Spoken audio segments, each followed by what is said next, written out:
Berbicara soal sejarah militer terhebat tanpa menyinggung Mongol, pasti ada yang janggal, bukan? Pasalnya, bagaimana kita bisa melewatkan bangsa ini dengan segala kehebatannya di masa lampau? Ya, memang tak bisa dipungkiri kalau negara satu itu dulunya bisa dibilang merupakan penguasa dunia. Namun, katanya nih, saat ini justru militer negara satu ini sangat miris. Lantas, seperti apa kabarnya? Yuk simak ulasannya berikut ini. Fakta kekuatan militer Mongol saat ini. Jumlah tentara Mongol sedikit. Pasti sudah tahu kan tentang pasukan barbarnya Mongol? Ya, mereka ini adalah salah satu infanteri paling hebat di dunia pada masanya. Konon katanya cukup 5 orang dari tentara Mongol saja untuk bisa membinasakan satu kompi musuh. Tapi sayangnya, pamor itu lenyap, serdadu Mongol sudah tak sekuat dulu. Bicara soal kualitas, tentara Mongol yang sekarang ya bisa dibilang biasa-biasa aja, tak ada yang spesial. Mungkin agak greget sih untuk level pasukan spesial, tapi kalau di rata-rata ya bisa dibilang standar. Untuk jumlah, total tentara aktif mereka saat ini adalah 1.850 orang, termasuk sedikit jika dibandingkan negara-negara lain. Alutsista darat Mongol juga miris. Tak hanya tentara, untuk alutsista darat, Mongol pun juga tak terlalu hebat. Dari data Global Firepower, diketahui jika beberapa perlengkapan perang darat mereka tak terlalu banyak. Untuk tank jumlahnya hanya sekitar 420 saja, sedangkan kendaraan taktis totalnya sekitar 640 buah. Mongol miskin pesawat. Kemudian, untuk kekuatan darat, Mongol mungkin bisa memberikan perlawanan greget. Tapi untuk ranah udara, mereka begitu lemah. Ya, alasannya tak lain karena mereka miskin pesawat. Menurut Global Firepower, diketahui jika Mongol hanya memiliki sekitar 17 pesawat saja. Jumlah 17 ini bahkan hanya untuk pesawat pengangkut dan helikopter biasa. Artinya mereka sama sekali tidak memiliki pesawat tempur. Makanya, tak heran kalau Mongol adalah negara dengan kekuatan udara paling ecek-ecek. Seumpama diinvasi lewat udara, Mongol benar-benar bakal ampun-ampunan.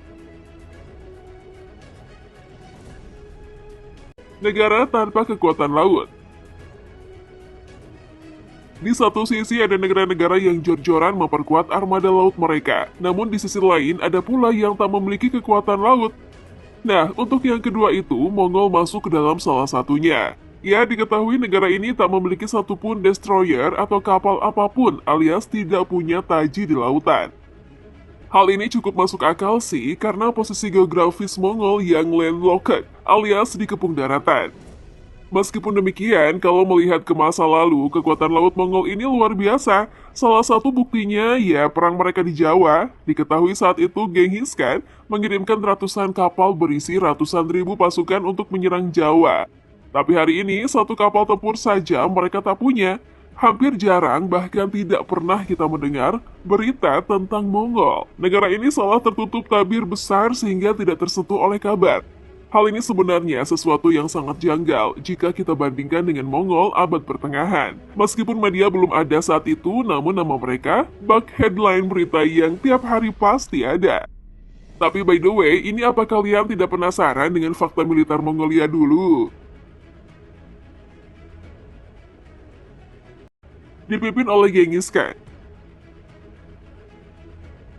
Berawal dari Genghis Khan, mendirikan Kekaisaran Mongolia 1206 hingga 1368 dan memimpin dari 1206 hingga 1227 Masehi. Bangsa Mongol disiapkan menjadi negara bersatu untuk perang abadi. Sebelum Genghis Khan mengambil komando, pada 1206, Mongolia adalah wilayah yang terdiri dari berbagai kelompok suku yang saling bertarung, dan dia berasal dari suku Borjigin. Setelah berkuasa, Khan membentuk pasukan Kekaisaran Mongol dengan membaginya menjadi 98 unit yang disebut Minghan.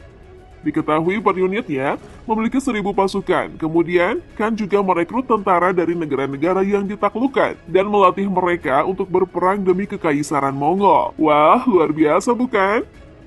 Kemudian, untuk menjaga kesetiaan para tentara baik dari bangsa asli maupun di luar Mongolia, Genghis Khan membudayakan untuk memperlakukan prajuritnya dengan baik, menghormati mereka, serta memanggil mereka dengan nama yang baik, bahkan rampasan yang mereka dapat dibagi secara merata.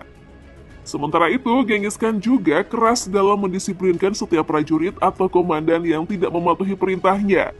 Mereka akan dihukum berat, namun hukuman cambuk menjadi metode yang paling umum untuk pelanggaran yang terbilang ringan, seperti mundur ketika tidak diperintahkan atau tidur ketika bertugas jaga. Pelatihan dan senjata.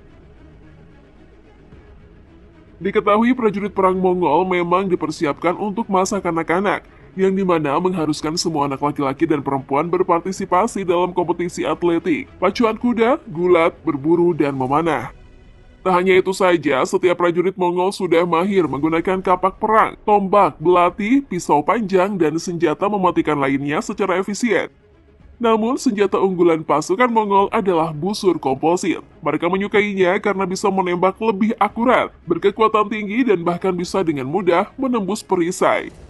Busur komposit ini terbuat dari tanduk atau bambu yang diikat dengan beberapa lapis kayu, membuatnya kuat dan fleksibel. Untuk menggunakan busur Mongol ini dibutuhkan kekuatan untuk menari, tetapi dapat menembakkan panah dengan tingkat akurasi yang tinggi. Fleksibilitas busur komposit ini dikombinasikan dengan sanggurdi dan pelana kayu di bagian punggung dan depan yang tinggi, sehingga memberikan kekuatan prajurit perang serta stabilitas untuk memanah di atas kuda. Ini memungkinkan para pemanah menembakkan panah ke hampir semua arah. Seorang prajurit Mongol rata-rata membawa 30 anak panah ringan dan 30 anak panah lebih berat dalam tabung anak panahnya. Panahnya itu cenderung terbuat dari tulang, jarang berbahan logam. Untuk porosnya bisa terbuat dari kayu dan fletching dari bulu burung. Desain panah yang digunakan bervariasi tergantung pada tujuannya. Ada yang untuk melukai jarak dekat, pembawa racun, penembus baju besi, atau pembawa sinyal ke unit lain.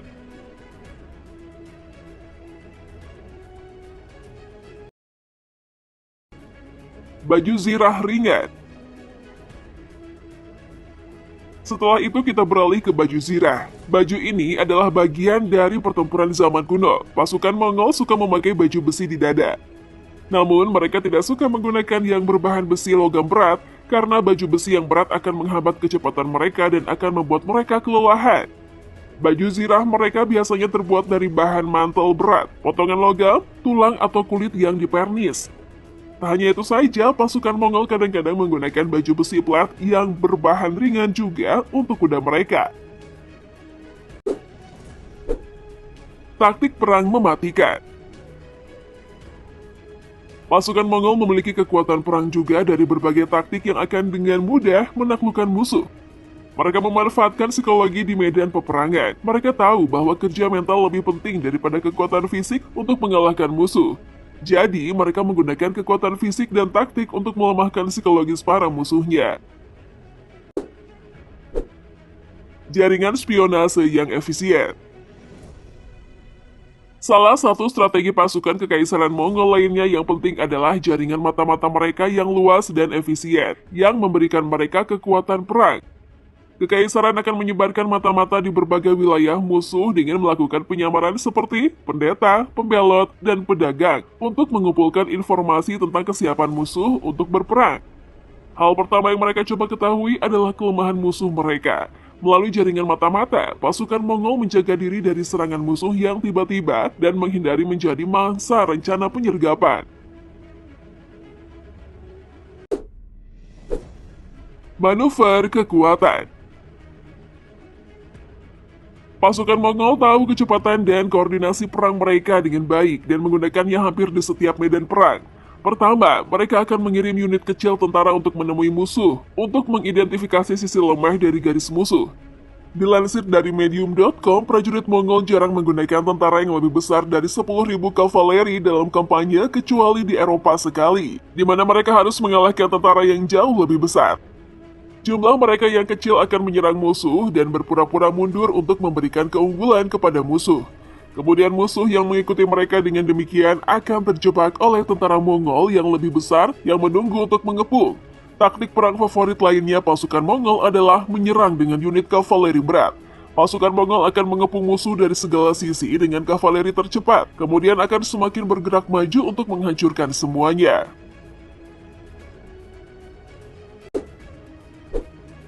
Strategi teror Mongolia. Salah satu strategi paling sukses yang digunakan oleh pasukan Mongol dalam perang adalah teror yang akan ditanamkan ke benak musuh. Mereka bahkan akan membakar tanaman, membunuh kucing, anjing, anak-anak, wanita, tua dan muda, dan bahkan pendeta. Para komandan pasukan kekaisaran Mongol akan membiarkan segelintir orang melarikan diri ke daerah lain untuk menceritakan kisah kekejaman mereka untuk menyebarkan teror. Tak hanya itu saja, cara kotor lainnya yang mereka gunakan sebagai kekuatan perang adalah mendandani musuh yang ditangkap dengan seragam prajurit Mongol untuk diumpankan ke garis depan yang seolah-olah menyerang benteng musuh. Dengan cepat, musuh akan membunuh orang-orangnya sendiri karena berpikir mereka adalah prajurit Mongol. Cara itu akan menguras stok panah musuh di awal. Mereka juga akan berduka atas pembunuhan rekan senegaranya sendiri ketika mereka sudah tahu. Ngeri juga ya taktik perang bangsa Mongol, membayangkannya saja membuat kita merinding.